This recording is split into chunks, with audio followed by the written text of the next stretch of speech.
అన్నమాచార్యుల వారి వంటి వాగ్గేయకారులు ఈశ్వర కటాక్షం చేత పొందిన విద్య, వారికి తెలియని సంప్రదాయం, వారికి తెలియని పురాణ సంబంధమైన విషయాలు, వారికి తెలియని ఆరాధన రహస్యాలు ఉండే అవకాశం ఉండదు. అందుకే వారు ఏ ప్రధాన భావనతో ఒక కీర్తనని రచన చేయడం ప్రారంభం చేశారో దానికి సంబంధించిన విషయాన్ని సమగ్రంగా కీర్తనలో ప్రతిపాదించగలుగుతారు. మీరు ఈ కీర్తనని పరిశీలిస్తే ఆయన కొండలలో నెలకొన్న కోనేటి రాయడువాడు అని ప్రారంభం చేశారు. శ్రీవేంకటేశ్వరుడు కొండలలో నెలకొన్నాడు, 7 కొండలలో ఉన్నాడు అన్న విషయం అందరికీ తెలుసున్న విషయం.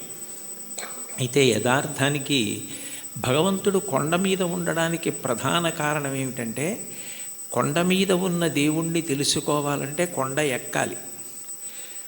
84 లక్షల జీవరాశులలో చాలా జీవరాశులు భూమికి అడ్డంగా వెన్నుపాము ఉండేటట్టు పుట్టి అడ్డంగానే వెన్నుపాము పెరిగేటట్టుగా బ్రతుకుతాయి. మనిషి ఒక్కడు భూమికి అడ్డంగా పుట్టి నిలువుగా పెరుగుతాడు. అంటే మనిషి ఒక్కడే ఊర్ధ్వముఖ చలనం చేసి భగవంతుణ్ణి తెలుసుకోగలడు. కొండలలో నెలకొన్నవాడు అన్న మాటకు అర్థం ఏమిటంటే, నువ్వు ఊర్ధ్వముఖ చలనం చేస్తే తెలుసుకోవడానికి అవకాశం ఇచ్చేటటువంటి వాడు. అందుకనే ఆయన ఆనంద నిలయ విమానమనందు ఉంటాడు. అసలు ఈశ్వరుడికి పర్యాయ పదం ఆనందం. కృష్ణుడి పేరు కూడా నిజానికి కృష్ అంటే నిరతిశయ ఆనంద ఘనము. అటువంటి ఆనంద స్వరూపమైన భగవంతుడు నీకు అనుభవంలోకి రావాలి అంటే నువ్వు ఊర్ధ్వముఖ చలనం చెయ్యాలి. ఆయన కోనేటి రాయడు. సర్వసాధారణంగా నదుల యొక్క తీరాలలో ఈశ్వర దేవాలయాలు ప్రతిష్ఠితమవుతూ ఉంటాయి. అక్కడ స్వయంభూగా వ్యక్తమవుతూ ఉంటాడు. కానీ వెంకటేశ్వరుడు మాత్రం స్వామి పుష్కరిణికి ఎనలేని ప్రాధాన్యతనిచ్చి దాని పేరే స్వామి పుష్కరిణి అయింది. శ్రీ వెంకటేశ్వర సుప్రభాతానికి సంబంధించి మనం ఇచ్చే మంగళహారతి శ్లోకాల్లో కూడా శ్రీవైకుంఠ విరక్తాయ స్వామి పుష్కరిణీ తటే రమయా రమమాణాయ వెంకటేశాయ మంగళం అంటాం. వైకుంఠమునందు విరక్తి చెంది స్వామి పుష్కరిణి తటమునందు నివసించుచున్నవాడా అని పిలుస్తారు. దీనికి సంబంధించి బ్రహ్మపురాణంలో ఒక విశేషం కనపడుతుంది. సరస్వతీ నది ఒకప్పుడు గంగానది కన్నా తాను గొప్పది కావాలి అని భగవంతుడిని ఉద్దేశించి తపస్సు చేసింది. మనకి శాస్త్రములను పరిశీలిస్తే దేనికైనా పరిష్కారం ఏది సాధించాలన్నా దానికి సాధనము తపస్సు. అసలు ఈ సృష్టి ప్రారంభంలో భగవంతుడు వాడిన మొట్టమొదటి మాట తపస్సు అంత గొప్పది. అందుకని గంగానది కన్నా తాను గొప్పది కావాలని సరస్వతీ నది తపస్సు చేయడం మొదలుపెట్టింది. పులశ్చ బ్రహ్మ అక్కడికి వచ్చారు.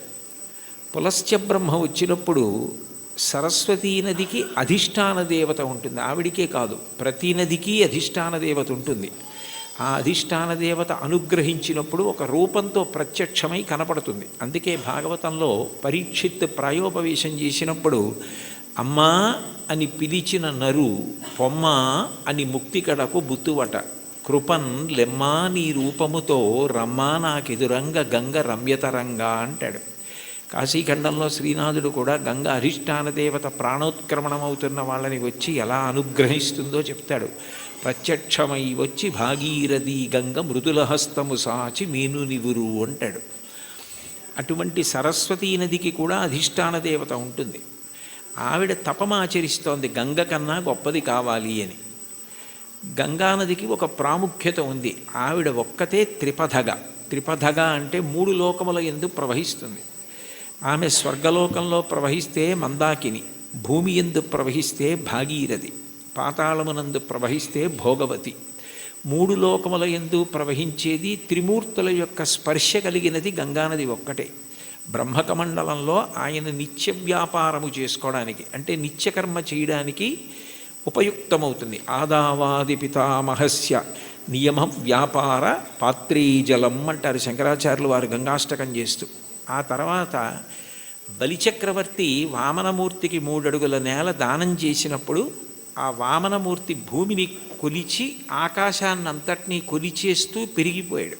ఇంతంతైవటుడింతయై మరియుతానింతై అభోవీధిపై అంతైతో యదమండలగ్రమణ కల్లంతై ప్రభారాశిపై అంతై చంద్రునకంతయై ధ్రువినిపై అంతై మహర్వాటిపై అంతై సత్యపథోన్నతుండగుచు బ్రహ్మాండాంత సంవర్ధియ్యని.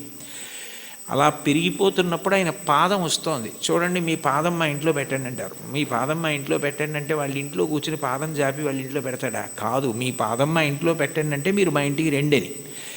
విష్ణుపాదం వస్తోంది అంటే విష్ణు వస్తున్నారని. విష్ణువెవరు? బ్రహ్మగారికి తండ్రి.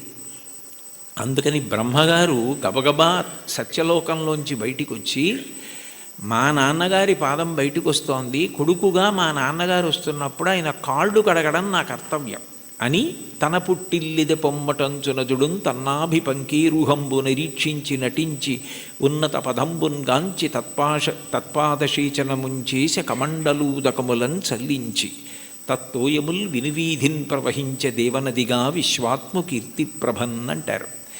బ్రహ్మగారు విష్ణుపాదములు గడిగారు ఆ గంగాజలాలతో. తర్వాత భగీరథుడు తపస్సు చేస్తే గంగ పైనుంచి కింద పడుతున్నప్పుడు మధ్యలో పరమేశ్వరుడు దాన్ని పట్టాడు. భవాంగపతితంతోయం పవిత్రమితి పస్పృశు అంటారు రామాయణం బాలకాండలో. శివుడి యొక్క శరీరానికి అంతటికీ తగిలి గంగ ప్రవహించింది. ముగ్గురు మూర్తుల యొక్క స్పర్శని పొందింది. జహ్ను మహర్షి తాగి బయటికి వదిలిపెట్టారు. తస్మాత్ జహ్నుసుతా గంగా ప్రోచ్యతే జాహ్నవీతి చ అంటారు వాల్మీకి మహర్షి రామాయణంలో. జహ్నువు తాగి శరీరంలోంచి బయటికి వదిలిపెట్టారు కాబట్టి జాహ్నవి అయింది. ఋషి తీసుకొచ్చారు కాబట్టి ఋషి స్పర్శని పొందింది, అంటే జహ్నువు శరీరంలోంచి వచ్చింది. భగీరథుడు రాజర్షి, రాజు తీసుకొచ్చాడు కాబట్టి, ఒక ధర్మం కోసం తీసుకొచ్చాడు కాబట్టి అంత పవిత్రమూర్తి అయి సగరులను ఉద్ధరించింది. అంత గొప్పదైన గంగతో సరస్వతి పోటీ పడి తపస్సు చేసింది. ఆ సమయంలో పులస్త్య బ్రహ్మ వచ్చారు. పులస్త్య బ్రహ్మ అంటే రావణ బ్రహ్మకి తాతగారు. రావణ బ్రహ్మ తండ్రి విశ్వవసో బ్రహ్మ, విశ్వవసో బ్రహ్మ తండ్రి పులస్త్య బ్రహ్మ. పులస్త్య బ్రహ్మ బ్రహ్మమానసపుత్రుడు, అంటే తిన్నగా బ్రహ్మగారి యొక్క మనసులోంచి ఆవిర్భవించినటువంటి వాడు.